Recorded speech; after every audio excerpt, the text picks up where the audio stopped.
On behalf of the Louisiana Center for the Book in the State Library of Louisiana, thank you for joining us for this virtual 2021 Louisiana Book Festival presentation. This program is Two Writers, One House, a conversation on writing with Jarvis DeBerry, Kelly Harris-DeBerry, and Maurice Carlos Ruffin. Veteran Louisiana journalist Jarvis DeBerry recently joined MSNBC.com as opinions editor. His previous roles include founding editor of the Louisiana Illuminator and deputy opinions editor, columnist, and editorial writer for the Times-Picayune. He was on the team of journalists awarded the Pulitzer Prize for public service for its coverage of Hurricane Katrina and the deadly flood that followed. His columns have won awards from the New Orleans Press Club, the Louisiana-Mississippi Associated Press, and the National Association of Black Journalists. Kelly Harris-DeBerry's debut collection, Freedom Knows My Name, has not only been celebrated for its poetry, but also for how it leverages technology. Harris has received fellowships from the Fine Arts Work Center and Cave Canem. She has worked as an editor, freelance writer, and most recently for Poets and Writers. Her work has recently been published in 64 parishes, the International Journal on Hip Hop Studies, Torch Literary Magazine, Caduceus, Valley Voices, Southern Review, and more. Find her on the web at kellyhd.com. Maurice Carlos Ruffin is the author of The Ones Who Don't Say They Love You, a New York Times editor's choice. His first book, We Cast a Shadow, was a finalist for the PEN Faulkner Award, the Dayton Literary Peace Prize, and the PEN America Open Book Prize.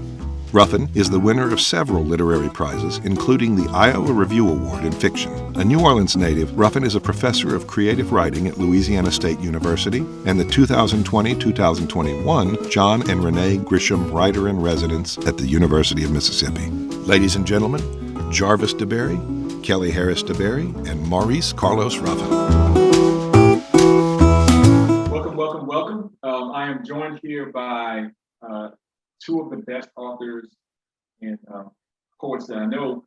We have today Kelly Harris-DeBerry, who is the poet and creator of Freedom Knows My Name, a book of poems, as well as somebody else who Kelly may know, Jarvis DeBerry, the creator of I Feel to Believe collected columns. And full disclosure, I have known these two people for quite a long time. So this is a bit of a homecoming for all of us. And it is a great pleasure for me to be on this side of the moderator's chair because I admire their work so much. I admire them as people in the personal capacity. So let's just start chatting, y'all. How you doing today? Kelly, we'll start with you, and then Jarvis pop in. Well, Maurice, good to see you. It's good to thank you to the Louisiana Book Festival for inviting us and for all the work that the festival has done to amplify voices over the years. Thank you. Jarvis? Ditto. And it's good to see you, Maurice. You've been on quite the tear recently, so it's an honor to sit here and have this conversation with you. Yeah. So for those who don't know, you two actually are spouses, and I think it's a wonderful thing because there is a long history of people who were married couple creating art, sometimes together, sometimes apart. But I just love the fact that your work is kind of so different, and yet I can see it speaking to each other. So I'm going to ask a series of questions about that. And I want to start with the hardest question first. I'm going to start with Jarvis. What is your favorite work of the poet, Kelly Harris-DeBerry? Repeat your sound 1 second. What is my favorite? Yeah, what's your favorite work of Kelly's? Wow, that is really difficult for me to answer. I fell in love with her the first time I heard her read poetry, so I go way back with favorite works. But I'll limit it to this particular volume. I think two poems. I'm going to not answer your question specifically. Both the poem that she has about gentrification and the poem that she has about Serena Williams in this particular volume, because both of those poems, I think, really break out of the kind of rigid concept that people have of what a poem is. And in both of those cases, especially if you hear her perform those pieces and read those pieces, you'll see that she's also not bound up and tied up in this idea of what a poem is supposed to sound like and how a poet is supposed to read. Like she puts her whole self into both of those poems. And it's so delightful just to see them on the page, but it just blows you away to hear her performing them. So I would say of this particular volume, those are by far my favorites. Yeah, thank you for that. That's a really great poem. It definitely stuck with me. And performer is the right word to describe what Kelly does. I can see why you were quite smitten the first time you performed. I think Kelly takes over a crowd. Doesn't matter who's in the crowd. You can't possibly ignore what she's doing. And quite often Kelly will do poems in verse in a way that she will sing it for the audience. It's always very mesmerizing as well. But I'll ask Kelly. So people that don't know, Jarvis wrote many columns for the papers in New Orleans over the years. And in some ways, he felt like the voice of the city. I always felt I was in good hands reading Jarvis's work. There's so many things to choose from. But Kelly, do you have a favorite column that Jarvis has made that comes to mind? I think kind of, and I think probably Jarvis, you should mute. We should mute when the other is talking for feedback. But like Jarvis said, he was already writing before we married, and so I think that I was already kind of just inspired by the fact that he was writing columns, and so I think New Orleans can be a tough place. And so first I admired his courage to write and to take stances that were not popular, that were controversial. So I think that I've learned from him to try to have courage as a writer. So I want to say that first. But I think one of my favorite columns was after, I think, Quabajane Wallace, no, that's not her last name. What's the movie where he's gonna tell me? Beast of the Southern Wild, I think it is. Wow. I remember. Yeah. The Onion did a piece where they had called the actress, young Black girl actress, a cunt and out of her name. And he wrote a piece responding to that through the lens of a father and thinking of our own daughter. And so that's one that I always remember. But to kind of throw something into the conversation, there have also been columns that I've disagreed with.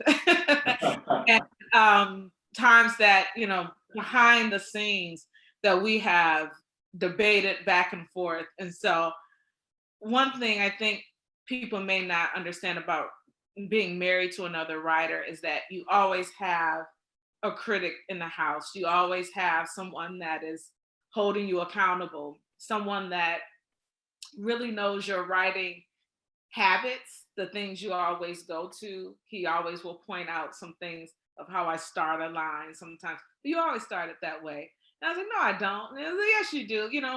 We go back and forth like that. And so like sometimes I can hear him in my head when I'm writing that, oh my God, if I show him this, he's gonna say, that. And so oftentimes I am trying to push him more creatively, whereas he's like my editor, and so we have this kind of, although we're both writers, we kind of write in two separate worlds really, and it makes for most of the time, 90% of the time, good harmony in the house. I have to say, it gives me pleasure to think of you all like discussing and even debating some of the pieces that Jarvis was putting together before they came out, because Jarvis has opinions. I mean, there's no doubt about that. You know which point he's coming from, but I do think that it's a sign of love and care when willing to share that opposing opinion with the person who's in the house who's also a writer. And I just think it's quite wonderful. I mean, I'm going to reread some of those essays with that in the back of my mind. And okay, Jarvis said this. What did Kelly think about this? Because we're on the same page. And just I'll point out that one of our favorites, and I have many favorites that you both made, I do know with Jarvis, he did a piece about the people that would sit on the neutral ground on Simon Boulevard. And I've lived like right there for 15 years plus at the time it came out. And I would see them out there, and I would kind of just not really think too much about it.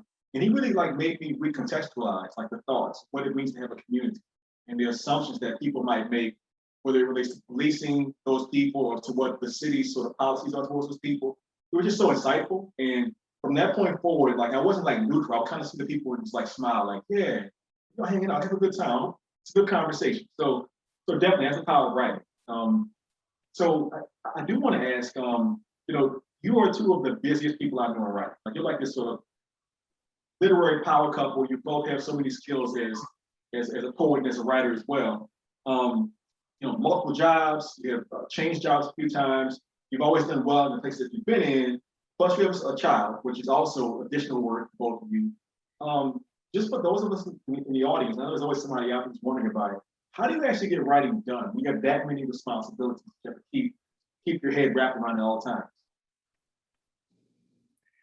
I will start and say that I just recently had a conversation with Kelly about the difficulties I have of both doing the professional writing, such as the columns you'll find in this book, and doing purely creative work.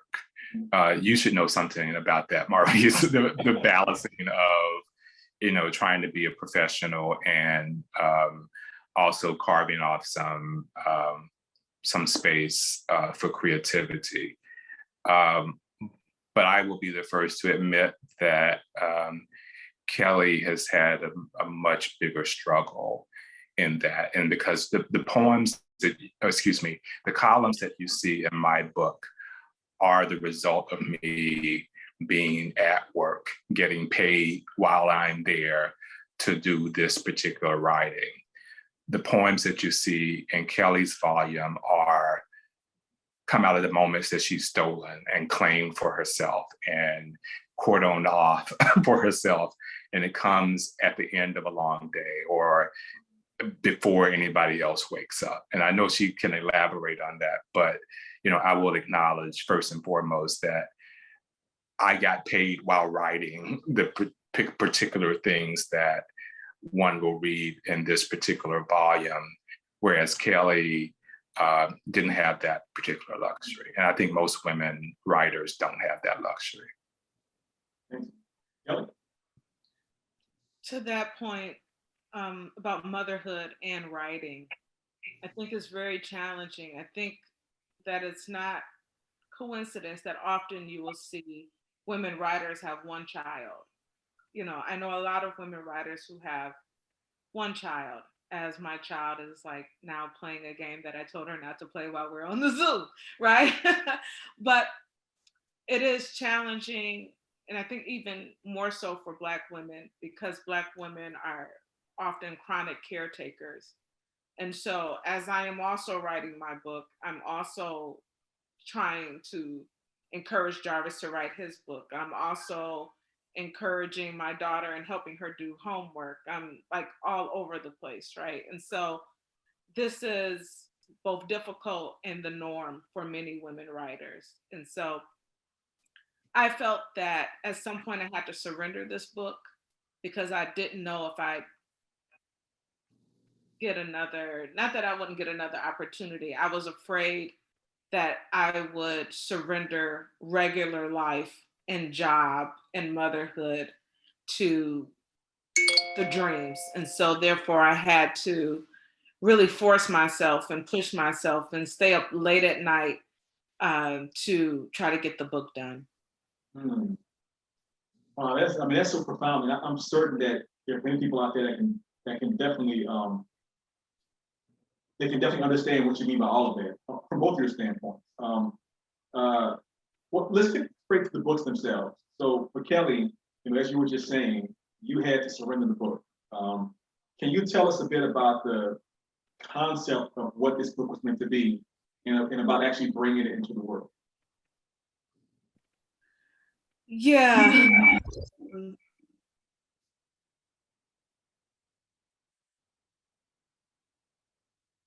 And I think oftentimes writers have in our minds what the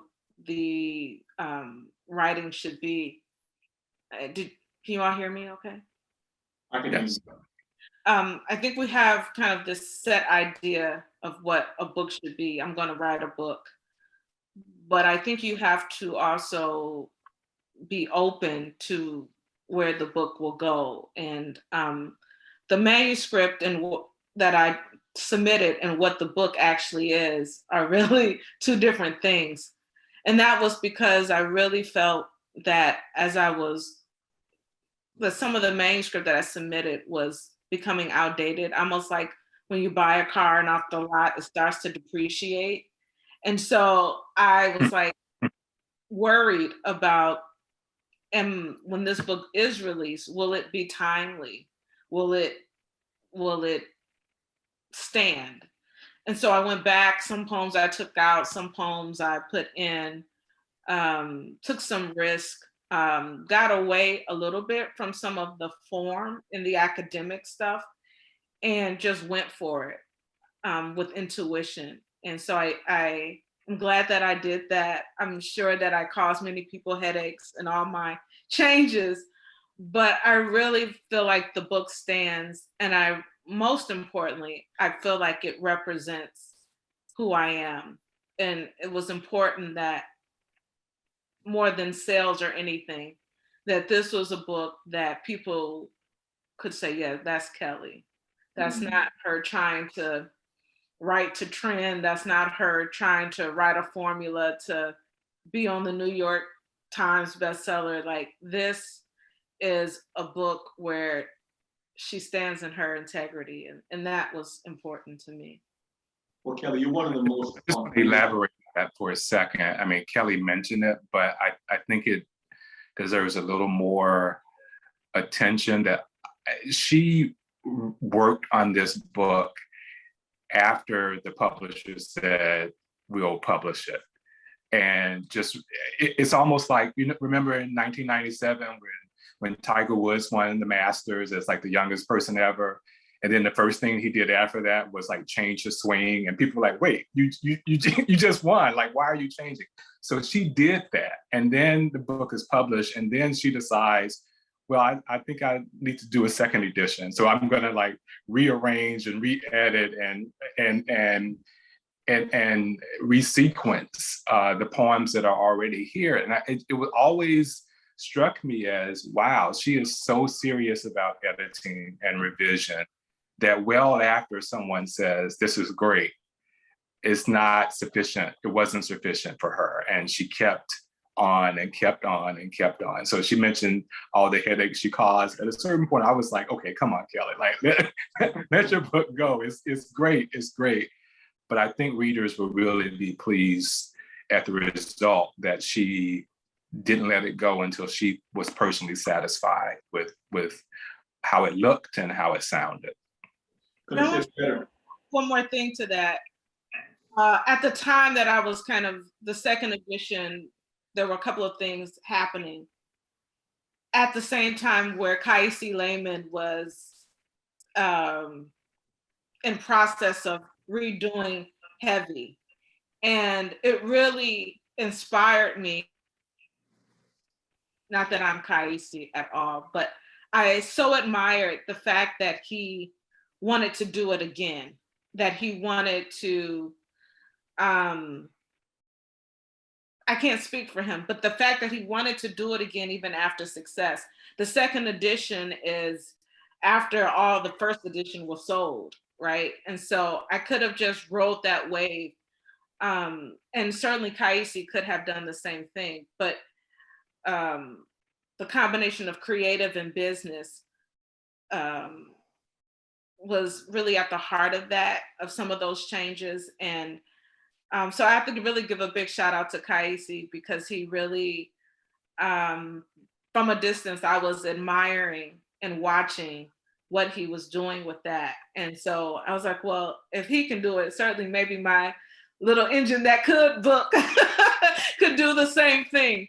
And so I say to writers that I think it's really important in that, you know, the person that you were when you submitted a manuscript, it's not often the person that you are, and like, can your book age well? And so that was something that was really important to me also. That's fantastic. That's fantastic. Yeah, I definitely agree with all of that. And I guess moving to Jarvis's book, I Feel to Believe, you had so many columns. And I think it would have been impossible for you to put all the columns in the book, because then it would have been like, 10 volumes worth of books. So what was the process of like winnowing down what you wound up putting into the book itself? Yeah, that's a really good question.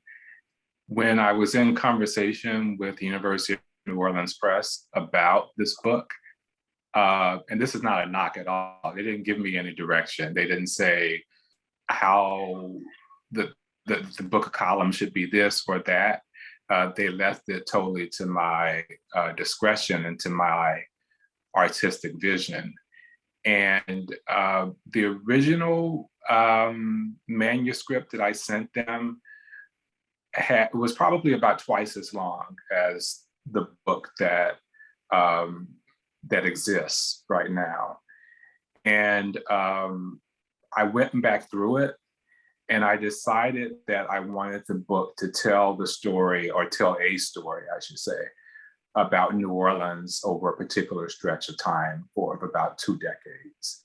So there were some favorites, some things that I really, really liked, and I thought were really, really good examples of my work that I decided to remove because I did not think that they necessarily fit in with the overall theme of New Orleans during this particular stretch of time. And then some of them were repetitive. For example, I think I have 1 or 2 columns in the book about the Danziger Bridge tragedy, where the Madisons, Ronald Madison was killed, and J.J. Brissett were killed, and there were so many others who were injured. I can't tell you off the top of my head how many times I wrote about Danziger, but I didn't want to have, to have every column that I wrote about Danziger in this particular book. I wanted one that was representative some way of them all. And I wanted it to be more than bad stuff. I wanted it to be more than misery. I didn't want it to be uniformly serious. I wanted it to convey what life living in New Orleans is like. There are a lot of murders, there's a lot of crime, but sometimes you're standing in line at the grocery store and you find yourself in the craziest conversations. Or, sometimes there's a situation where someone in your neighborhood dies, and there's a mournful cortege of trumpeters and neighbors walking down the street to pay homage to the person in the neighborhood who just passed away. And so there are all these different aspects of New Orleans that I think resist this kind of one-dimensional caricature that outsiders have of it. And I just wanted it to be really a love song to New Orleans, because everybody knows, anybody who knows me knows that I am from Mississippi, and that I spent, my childhood in Mississippi, but at the same time, I feel like New Orleans is the place where I grew up. And I wanted to pay homage to this place that raised me in so many ways. And to Kelly's point about, does it still stand up at the test of the time? One of the biggest debates I had was, do I include any columns in this volume that I would not write at this particular time? And I erred on the side of just taking out the columns that make me cringe a little bit, or that I would take issue with, because I didn't know how to say, hey, this is an example of me then, not necessarily how I think now. So I was very conscious of, this is being published in 2020, not in the 1990s, not in the early 2000s.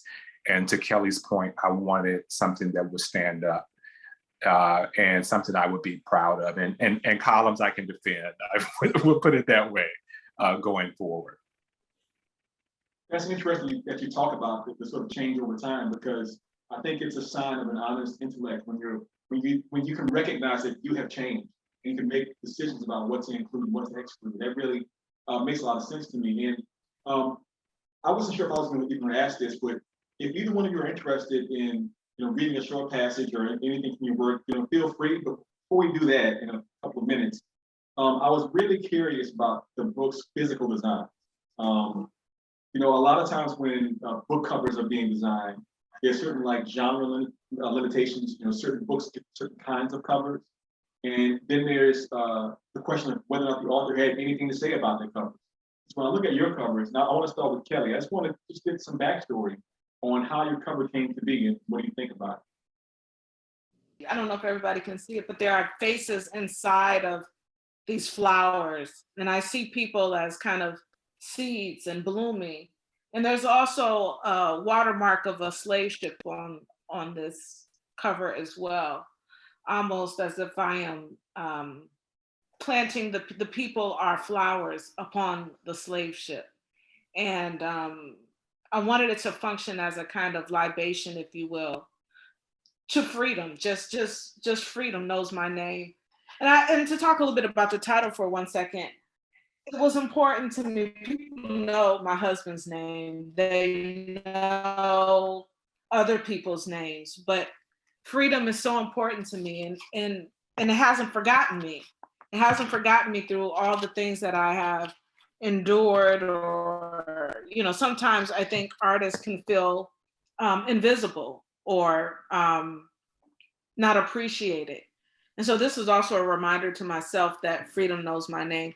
The book is sectioned off, and there's 4 sections. Some of the layouts were really tricky.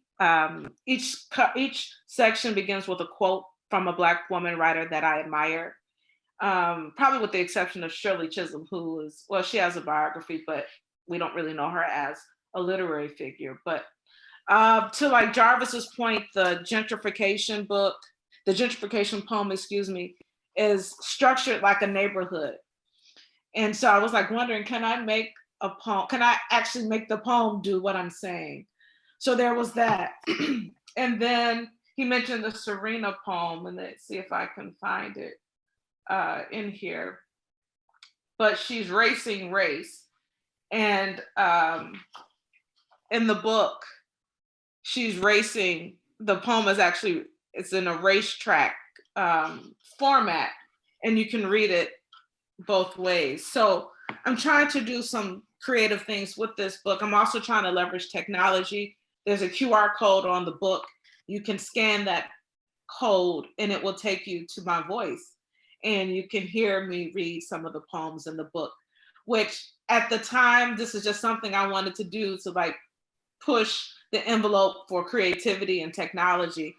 But what wound up happening was the pandemic hit. And so it allowed for readers to have another ramp to my work. And so although I couldn't travel and I couldn't tour and so many things were canceled, they were still able to listen and hear my voice. In fact, I had one guy say he was listening to my work while he was cutting the grass. Now, I don't know how he could hear me over the lawnmower, but he really, talked about, listening to this book while he was moving and movement, just taking care of his daughters. And so I feel really honored and privileged that people may have the book on the shelf, but that the poems are like traveling with them in their everyday life.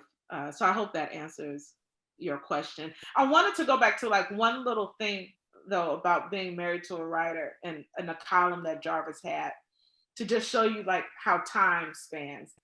Jarvis wrote this column about Fantasia when she had the song about baby mamas. But he was not married to me then. And I don't believe that poem, that column would have flown had he been married to me. Like, I think being, having the voice and the conscience of a Black woman in the house, he can maybe talk to that, how his column shifted after marriage, because, now he's got, this wife at home that's like, wait a minute, what about that, bruh? That kind of thing. So yeah, I wanted to drop that into the conversation as well. I don't know what would have transpired, but I do think that she would have warned me of the wrath of Black women that was going to result of me writing that column, because my phone rang off the hook all day long from self-identified baby mamas who were telling me about myself. And I was like, wow, I really, really stepped into it. So yeah, if nothing else, she would have said, you're going to really, really, really get in trouble over this one. But yeah. Wow. Well, I love these little inside stories that I never thought about, but yeah, that makes a lot of sense. Jarvis, what about your cover? What do you want to say about that? Or your book structure? The structure of the book or the structure of the columns? Yes. I decided, we thought about all these different ways we could have done it and structured the book, and just ended up going chronologically because, as I said, I settled on the theme of telling the story of New Orleans over specific 20-year period, the roughly 20 years that I was writing columns for the Times-Picayune. We went back and forth about different ways that we could have curated this, but decided that the simplest approach was probably the best approach. And so really just, I did not want to tinker with or alter things that had already been published. If things were misspelled and there were typos, we tried to address that. But I really wanted to present the columns the way that they were presented when originally published. And just try to give this real snapshot of what New Orleans was during this particular time. So I don't have any, concrete columns the way that Kelly has concrete poems in this volume. But I do think that seeing all the work together does something for the reader that reading a column over a span of years, every 3 or 4 or 5 days, does not. I think this is like Jarvis distilled in a way that, a series of columns don't do. I was going to add one thing to your question, Maurice, about covers.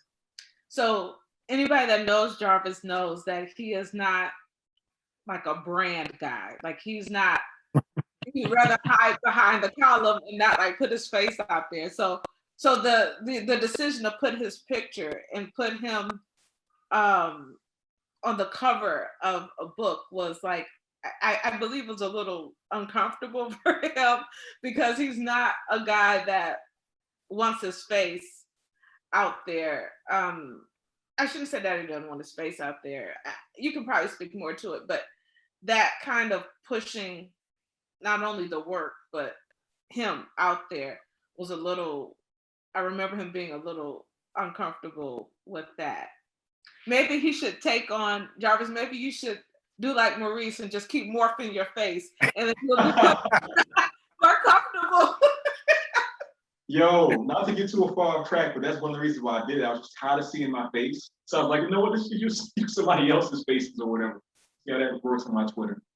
Well, look, I do want to, I just know that personally, I've always enjoyed like reading your work and hearing you perform your work. So if either one of you want to do something, or both of you, let's hear it now. I'll defer to, no, let me not follow Kelly. I have medicine. Nobody can follow Kelly. So Kelly talks about me being controversial. One of the things that a reader in 2021 would not necessarily know was controversial was the debate over whether New Orleans should have Mardi Gras in 2006.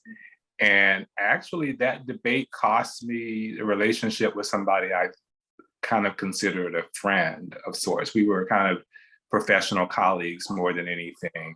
And it was a real divide, I think, between New Orleanians who were in New Orleans, as I was, and New Orleanians who had grown up in New Orleans and had been displaced. And the person whose friendship ended with me was one who had been in New Orleans and was out of New Orleans and felt that I was too dismissive, I think, to the complaints that New Orleans ought not have a Mardi Gras in 2006.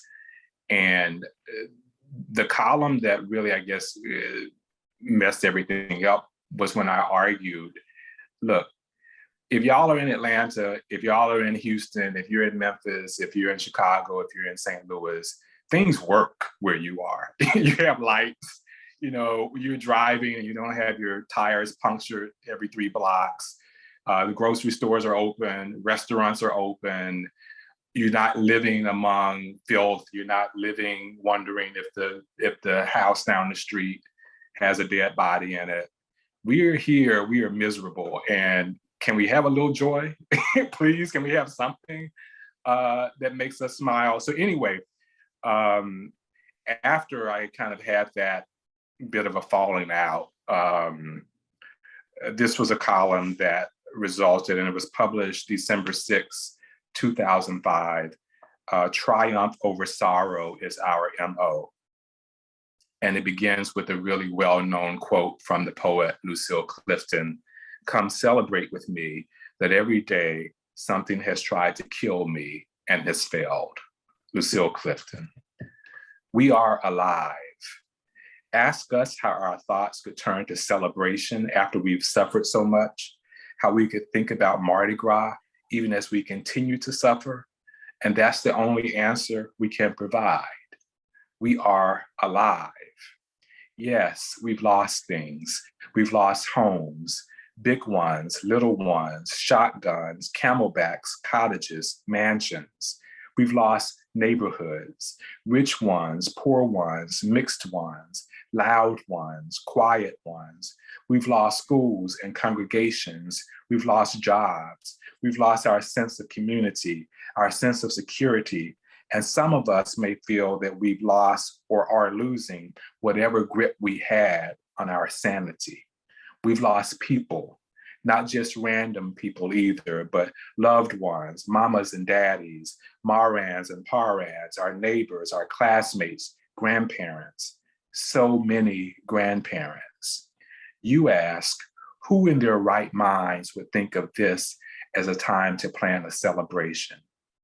We would. We who had death lapping at our ankles. We who had to crane our necks for the next breath. We who hacked our way out of our attics.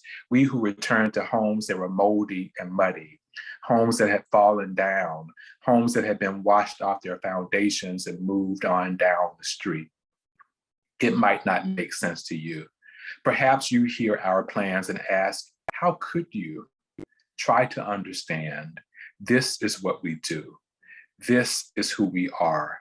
Defiance defines us. And at this time, and in this place, nothing needs to be more assiduously defied than death itself. Fantastic. Thank you so much, Jarvis. And again, smart move to not follow Kelly, who's now going to give us a little bit of heat, I guess. I'm making assumptions. Oh man, that's hard to follow. And I'm torn between reading a poem about New Orleans and reading, I've often been asked, what are some of the similarities in New Orleans Hurricane Katrina loss and pandemic? And, you know, when just New Orleans was losing things and in struggle, people kind of looked at us from a distance. But the world is such now that everybody as losing something. And I think that there seems to be a sympathy and empathy for us in ways that perhaps weren't before, because people now can see what we were saying at times, things that we lost that people lost that may have seemed trivial to others, people now understand more clearly. So I think that I will try to take us in that direction with the last poem in my book, called What Songs Shall We Sing Now? And this chapter begins with a quote from Gwendolyn Brooks, which says, "We are each other's harvest. We are each other's business. We are each other's magnitude and bond." What songs shall we sing now? Now that now is all we have. We know the hum of sparrows in hushed harbors. This life has no shorthand. I write these poems knowing each word is not enough flowers for the dead or the living.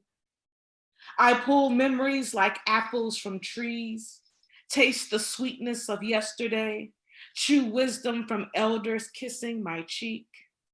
I see children in front yards, smell Sunday dinners, echoes of tambourines still fill this temple. The glory of our everydayness suddenly turned cold.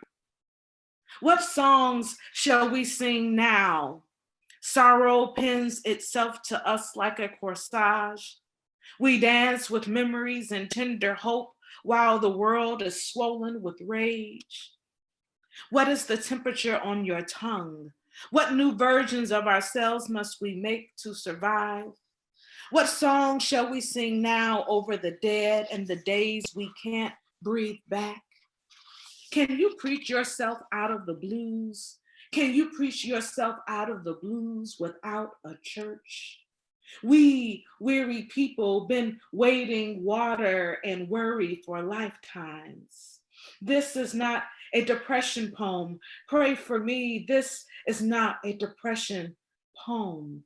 This is a psalm for Zion, for suffering, for people I could only touch in a square of newspaper. For the distance between my mama and me, and for the dead that died with funerals on phones, students dying for hugs and recess, the poor with less and less and less. Who's zooming, who's whom, who's driving by, waving through windows? I want to read your lips and know you're okay. This is for the sudden shock of you got it. And for the people who say, I'm not religious, but pray for me. This is a scream to our government rolling over flesh and land. This is a warm prayer with no answers. What songs shall we sing now? I reach past the tears in my throat, searching for a song in this valley. Must be a sermon somewhere, must be a sermon somewhere in a newborn. Must be joy coming in the morning. Even when we are mourning, we are alive. Even when we are mourning, we are alive. And that is the bread given to us this day. O Lord, give us this day. You can't say amen, say woo. That was incredible. Thank you so much for that, Kelly and Jarvis. These things always go so fast, but I do have a couple of questions I want to ask you to wrap up for today. My brain's like muddled because of the beauty and the intelligence that comes through in both of your work. I can only imagine what kind of work your daughter may create one day if she becomes a poet or a writer or a journalist, something like that. What I do want to ask about So I always think about this with both of you. I never actually asked this question directly. There's so much, and everything that you write. When I look at Jarvis, I think about just like the idea of Jarvis being like this person who was always producing these columns with such proficiency, that was, again, being a voice for the city, with Kelly making this work that feels like simultaneously classic, but also in the moment. Who are your influences? Like, who do you think about as your literary like mentors? Maybe like your posse or like your peers. Who do you look to when you're creating your work? Well, I want to bring your attention to one of our many bookshelves in our home. And I don't know if people can just see, it goes like 6 shelves up and they're very wide. And so you see, we have, there's Amiri Baraka here, there is Walt Whitman, there's Zora Neale Hurston, The Crisis of the Negro Intellectual, there's Hemingway, there's all sorts of things on our bookshelf, and that's just one. We always are fighting and saying, and it's what I'm saying, we don't have any more room for books. And Jarvis was like, how can you say that? Like, we're writers. It's like, still, our collection it's a lot. But so all of our influences are always around us. And I mentioned some of those, well, Gwendolyn Brooks, Zora Neale Hurston, and also the people of New Orleans for me. There's a music inside of the conversation. There is a playfulness that I feel gives me permission to do the same in my work. And so the people for me, and of course, writers that I've read in graduate school, and tons of folks behind me. Langston Hughes is behind me, Richard Wright.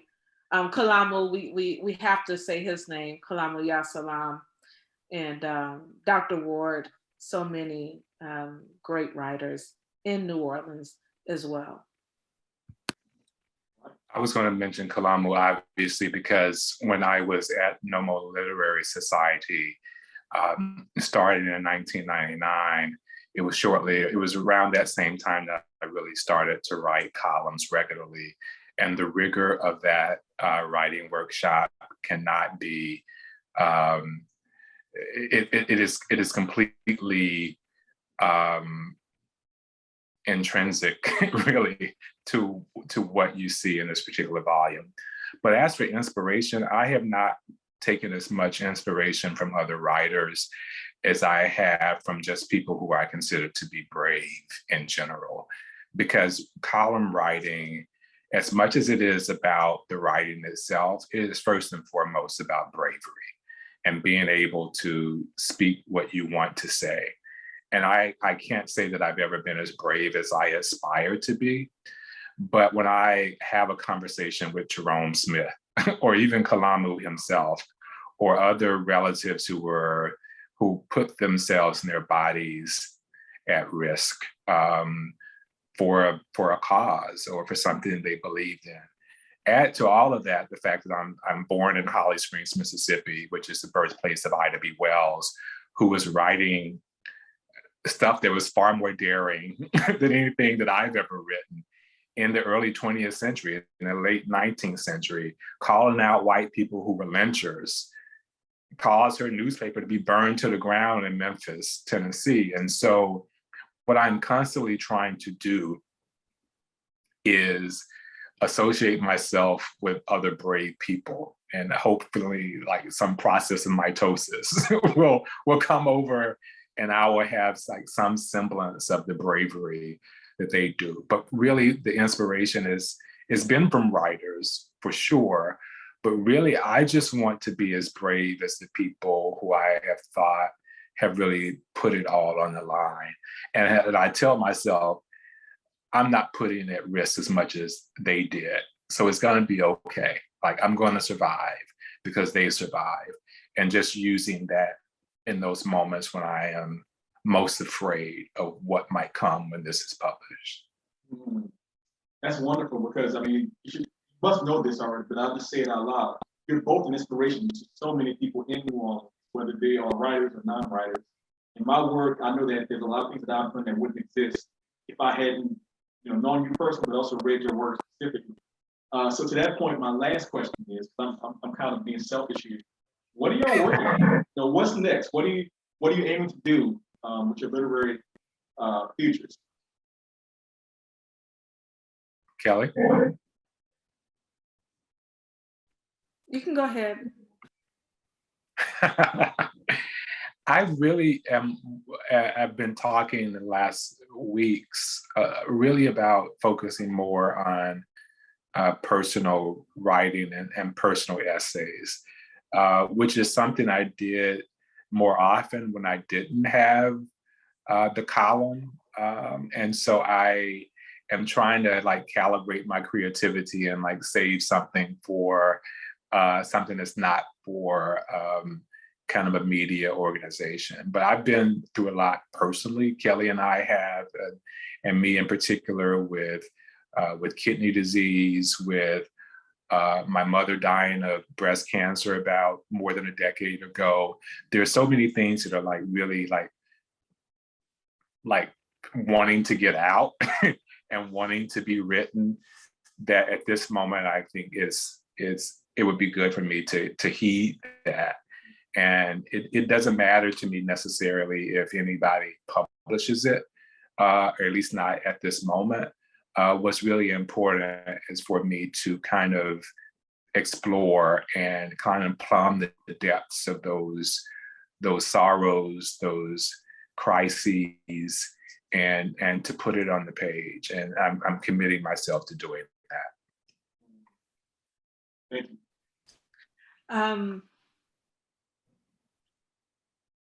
I want to take some time to read more and get back to enjoying reading for pleasure. And so I'm doing some of that. I want to write more about music. Most people that know me know I'm a big music fan. And I really want to explore music and race and politics. I just finished a piece for 64 Parishes on the popularity of the song Casanova in New Orleans and tracing it from the north to the south. And that's been really interesting, all the responses to that. And so that was fun. I'm never going to abandon poetry for sure. And so I will continue to write poems, and I have been writing some new things and really going in the direction of probably looking at race, but also looking at just the world and really thinking of myself as not just living in a city, but living on Earth.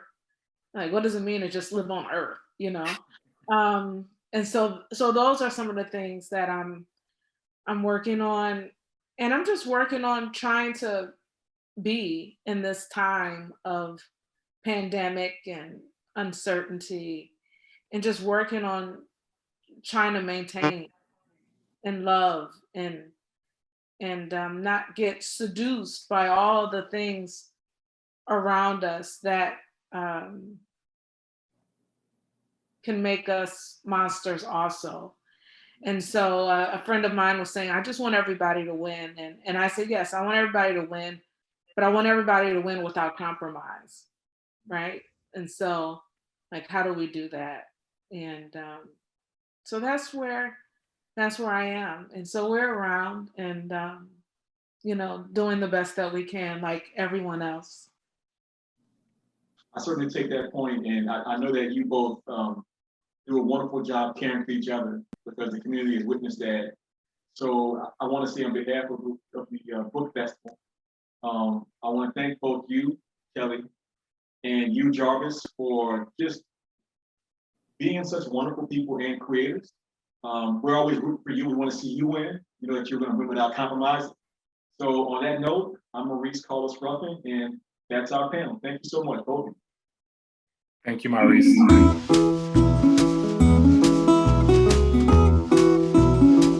Thank you for watching this presentation of the virtual 2021 Louisiana Book Festival. Please visit our official bookseller, Cavalier House Books, and receive 20% off all featured festival titles through the end of the year. A special thank you to our festival sponsors. The Louisiana Book Festival will return on October 29th, 2022.